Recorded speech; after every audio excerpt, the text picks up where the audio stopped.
امروز اومدیم وارد شاهکار نادرشاه افشار بشیم. تونلی که در زمان افشاریه 300 سال پیش ساخته شده. 750 متر طول این تونله. تونلی که تنها راه ورودی به شهر کلاته. در گذشته نام شهر کلات دژ خداآفرین بوده.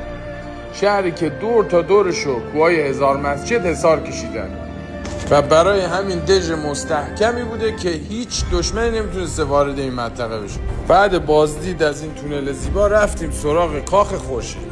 نادر اینجا رو به خاطر خودش ساخته بوده که بعد از فوتش اینجا دفنش کنه که وقتی فوت میکنه دیگه این بنا به صورت نیمه تمام رها میشه. طبقه پایین این بنا هم کلی جاذبه‌های دیدنی داره.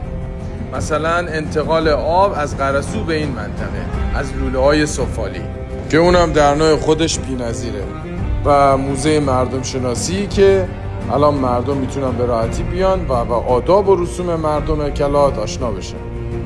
جالب اینجاست که نادر در تمام جنگاش پیروز شده و هیچ جنگی رو شکست نخورده و بزرگترین قلم رو بعد از دوره هخامنشیان داشته و اینم نقشه زیبای دوره افشاریه.